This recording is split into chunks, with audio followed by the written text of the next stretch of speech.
ಇನ್ನು ಕೆಲವು ಕ್ಷಣಗಳಲ್ಲಿ ಅಂತಿಮ ತೀರ್ಪು ಹೊರಬೀಳಲಿದೆ. ಅಕ್ರಮ ಆಸ್ತಿ ಗಳಿಕೆ ಪ್ರಕರಣಕ್ಕೆ ಸಂಬಂಧಪಟ್ಟಂತೆ ಜಯಲಲಿತಾ ಅವರ ವಿರುದ್ಧಂತಹ ಆರೋಪಕ್ಕೆ ಸಂಬಂಧಪಟ್ಟಂತೆ. ಆದರೆ ಇನ್ನೊಂದು ಇಂಟ್ರೆಸ್ಟಿಂಗ್ ವಿಷಯ ಏನಪ್ಪಾ ಅಂದ್ರೆ ಈಗಾಗಲೇ ತಮಿಳುನಾಡಲ್ಲಿ ಹಣಕಾಸು ಸಚಿವರಾಗಿರುವಂತಹ ಪನ್ನೀರ್ ಸೆಲ್ವಂ ಅವರು ಹೊಸೂರು ಜಂಕ್ಷನ್ ಹತ್ರ ನಡ್ಕೊಂಡು ಹೋಗ್ತಾ ಇದ್ರು. ಒಂದು ವೇಳೆ ಜಯಲಲಿತಾ ಅವರಿಗೆ ಅವರ ವಿರುದ್ಧ ಈ ತೀರ್ಪು ಬಂದ್ರೆ ಆ ನಂತರ ಪನ್ನೀರ್ ಸೆಲ್ವಂ ಅವರು ಸಿಎಂ ಆಗುವಂತಹ ಎಲ್ಲಾ ಚಾನ್ಸಸ್ ಇದೆ ಅಂತಾನೆ ಹೇಳಲಾಗ್ತಾ ಇದೆ. ಈ ಸಂದರ್ಭದಲ್ಲಿ ಪನ್ನೀರ್ ಸೆಲ್ವಂ ಅವರು ನಡ್ಕೊಂಡು ಹೋಗ್ತಾ ಇರುವಂತಹ ದೃಶ್ಯಗಳನ್ನು ಕೂಡ ನೀವು ನೋಡ್ತಾ ಇದ್ದೀರಾ. ಅದರಲ್ಲೂ ಕೂಡ ಅವರನ್ನ ನೋಡೋದಕ್ಕೆ ಅಲ್ಲಿ ಸಾಕಷ್ಟು ಜನಸಂದಣಿ ಇತ್ತು. ಅವರನ್ನ ನೋಡೋದಕ್ಕೆ ಅಲ್ಲಿ ನೂಕುನುಗ್ಗಲು ಕೂಡ ಉಂಟಾದಂತಹ ಪರಿಸ್ಥಿತಿ ನಿರ್ಮಾಣ ಆಗಿತ್ತು. ಇದರ ಬಗ್ಗೆ ಮಾಹಿತಿಯನ್ನು ಕೊಡೋದಕ್ಕೆ ನಮ್ಮ ರಿಪೋರ್ಟರ್ ಮಂಜುನಾಥ್ ಈಗ ಫೋನ್ ಸಂಪರ್ಕದಲ್ಲಿದ್ದಾರೆ. ಮಂಜುನಾಥ್, ಒಂದು ವೇಳೆ ಜಯಲಲಿತಾ ಅವರ ವಿರುದ್ಧ ತೀರ್ಪು ಬಂದ್ರೆ ಅವರು ದೋಷಿ ಅಂತ ಸಾಬೀತಾದಂತಹ ಸಂದರ್ಭದಲ್ಲಿ ಪನ್ನೀರ್ ಸೆಲ್ವಂ ಅವರು ಸಿಎಂ ಆಗುವಂತಹ ಚಾನ್ಸಸ್ ಇದೆ ಅಂತಾನೆ ಹೇಳಲಾಗ್ತಾ ಇದೆ.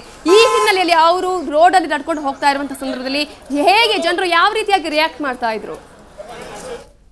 ಅಂತಂದ್ರೆ ಅತ್ಯಂತ ನಿಷ್ಠಾವಂತ ಸಚಿವರ ಪೈಕಿ ಪನ್ನೀರ್ ಸೆಲ್ವಂ ಒಬ್ರು. ಈ ಹಿಂದೆ ಅವರು ಒಮ್ಮೆ ಮುಖ್ಯಮಂತ್ರಿ ಆಗಿದ್ದಂತವ್ರು, ಮತ್ತೆ ಇದೀಗ ಅವರು ಫೈನಾನ್ಸ್ ಮಿನಿಸ್ಟರ್ ಕೂಡ ತಮಿಳುನಾಡಿನಲ್ಲಿ. ಹಾಗಾಗಿ ಏನಾದ್ರೂ ಏನು ಜಯಲಲಿತಾ ಅವರಿಗೆ ವಿರುದ್ಧವಾಗಿ ಏನಾದ್ರೂ ತೀರ್ಪು ಬಂದಿದ್ದೇ ಆದಲ್ಲಿ ಖಂಡಿತವಾಗ್ಲೂ ಸಹ ಪನ್ನೀರ್ ಸೆಲ್ವಂ ರವರು ಮುಖ್ಯಮಂತ್ರಿ ಆಗುವಂತ ಎಲ್ಲಾ ಸಾಧ್ಯತೆಗಳು ಇವೆ. ಹಾಗಾಗಿ ಇವತ್ತು ಏನು ಪೊಲೀಸ್ನವರು ಯಾವುದೇ ವಾಹನಗಳನ್ನ ಬಿಡ್ಲಿಲ್ಲ, ಕಾರ್ನಲ್ಲಿ ಬಿಡ್ಲಿಲ್ಲ. ಹಾಗಾಗಿ ಇವರು ಚನ್ನಕೇಶವ ನಗರದಿಂದ ಇವರು ನಡ್ಕೊಂಡು ಬಂದ್ರು.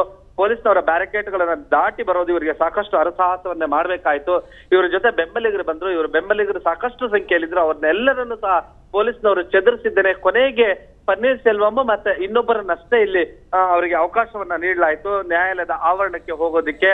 ಪನ್ನೀರ್ ಸೆಲ್ವಂ ರವರು ಅಂದ್ರೆ ಅವರಿಗೆ ಸಾಕಷ್ಟು ಪ್ರಭಾವವನ್ನ ಹೊಂದಿರೋದ್ರಿಂದ ಅವರನ್ನ ಮಾತ್ರ ಅಲ್ಲಿ ನ್ಯಾಯಾಲಯದ ಆವರಣದೊಳಗೆ ಹೋಗೋದಿಕ್ಕೆ ಅವಕಾಶವನ್ನ ಮಾಡಿಕೊಡ್ಲಾಯ್ತು. ಉಳಿದಂತ ಎಲ್ಲರನ್ನು ಸಹ ತಡೆ ಹಿಡಿಯಲಾಯ್ತು.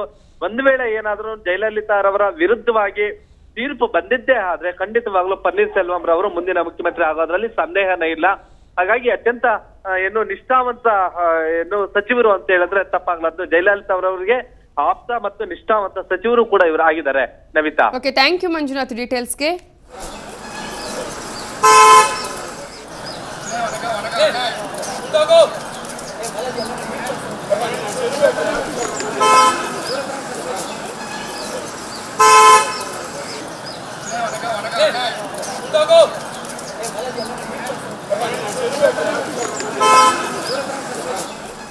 ನೀವೀಗ ದೃಶ್ಯಗಳಲ್ಲಿ ನೋಡ್ತಾ ಇರುವಂತದ್ದು ತಮಿಳುನಾಡಿನ ಹಣಕಾಸು ಸಚಿವರು ಆಗಿರುವಂತಹ ಪನ್ನೀರ್ ಸೆಲ್ವಂ ಅವರು ಹೊಸೂರು ಜಂಕ್ಷನ್ ನಿಂದ ಅವರು ಪರಪ್ಪನ ಅಗ್ರಹಾರ ಕೋರ್ಟ್ನ ಕಡೆಗೆ ತೆರಳುತ್ತಾ ಇರುವಂತಹ ದೃಶ್ಯಗಳನ್ನ ಈ ಸಂದರ್ಭದಲ್ಲಿ ಸಾಕಷ್ಟು ಬಿಗಿ ಭದ್ರತೆ ಕೂಡ ಅವರಿಗೆ ಕಲ್ಪಿಸಲಾಗಿದೆ. ಅದರ ಕೂಡ ಸಾವಿರಾರು ಅಭಿಮಾನಿಗಳೊಂದಿಗೆ ಅವರು ಆಗಮಿಸಿದ್ರು.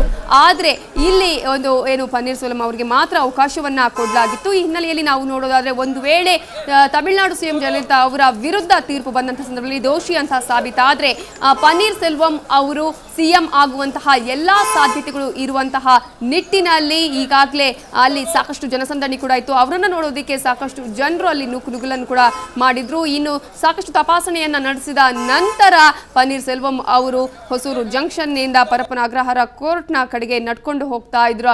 ಆ ಸಂದರ್ಭದಲ್ಲಿ ಇನ್ನೊಬ್ಬ ಸಚಿವರು ಅವ್ರ ಜೊತೆ ಸಾಥ್ ಕೊಟ್ಟರು. ಆದ್ರೆ ಯಾವುದೇ ಒಬ್ಬ ಅಭಿಮಾನಿಗಾಗ್ಲಿ ಬೆಂಬಲಿಗರಿಗಾಗ್ಲಿ ಅಲ್ಲಿ ಅವಕಾಶವನ್ನ ಕೊಡ್ಲಿಲ್ಲ. ಕೇವಲ ಪನ್ನೀರ್ ಸೆಲ್ವಂ ಮತ್ತು ಇನ್ನೊಬ್ಬ ಸಚಿವರಿಗೆ ಅಷ್ಟೇ ಅಲ್ಲಿ ಹೋಗೋದಕ್ಕೆ ಅವಕಾಶವನ್ನ ಮಾಡಿಕೊಡ್ಲಾಗಿತ್ತು. ಈಗಾಗಲೇ ನೀವು ದೃಶ್ಯಗಳಲ್ಲಿ ನೋಡ್ತಾ ಇರುವಂತೆ ಹೊಸೂರು ಜಂಕ್ಷನ್ ನಿಂದ ತಮಿಳುನಾಡು ಸಿಎಂ ಜಯಲಲಿತಾ ಅವರು ಪರಪ್ಪನ ಅಗ್ರಹಾರ ಆವರಣದತ್ತ ಹೋಗ್ತಾ ಇರುವಂತಹ ಸಂದರ್ಭದಲ್ಲಿ ಸುವರ್ಣ ನ್ಯೂಸ್ಗೆ ಲಭ್ಯವಾಗಿರುವಂತಹ ದೃಶ್ಯಗಳು ನೋಡ್ತಾ ಇರಬಹುದು.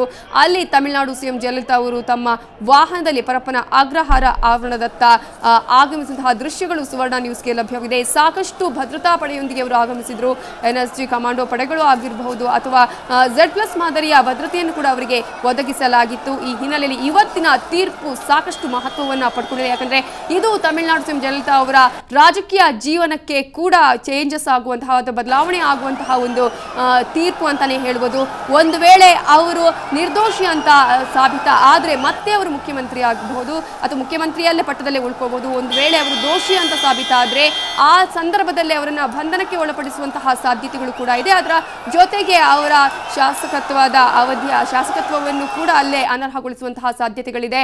ಈ ಹಿನ್ನೆಲೆಯಲ್ಲಿ ಇವತ್ತಿನ ತೀರ್ಪು ಸಾಕಷ್ಟು ಕುತೂಹಲಕ್ಕೆ ಕಾರಣ ಆಗಿರುವ ಆಗಿರುವಂಥದ್ದು. ಸಾಕಷ್ಟು ಸಚಿವರು ಶಾಸಕರು ಕೂಡ ಈಗ ತಮಿಳುನಾಡಿನಿಂದ ಇಲ್ಲಿಗೆ ಆಗಮಿಸಿದ್ದಾರೆ. ನೀವು ಸಾಕಷ್ಟು ಸಹಸ್ರ ಸಂಖ್ಯೆಯಲ್ಲಿ ಅವರ ಅಭಿಮಾನಿಗಳು ಆಗಮಿಸಿದ್ದಾರೆ. ಇನ್ನು ಕರ್ನಾಟಕದಲ್ಲಿ ಕೂಡ ಈ ಒಂದು ಪ್ರಕರಣದ ವಿಚಾರಣೆ ನಡೀತಾ ಇರುವ ಬಗ್ಗೆ ನಾವು ನೋಡೋದಾದ್ರೆ ಪ್ರಕರಣವನ್ನ ರಾಜ್ಯದಿಂದ ಹೊರಕ್ಕೆ ಸ್ಥಳಾಂತರಿಸಬೇಕು ಅಂತ ಡಿಎಂಕೆ ಸುಪ್ರೀಂ ಕೋರ್ಟ್ನ ಮೊರೆ ಹೋಗಿತ್ತು.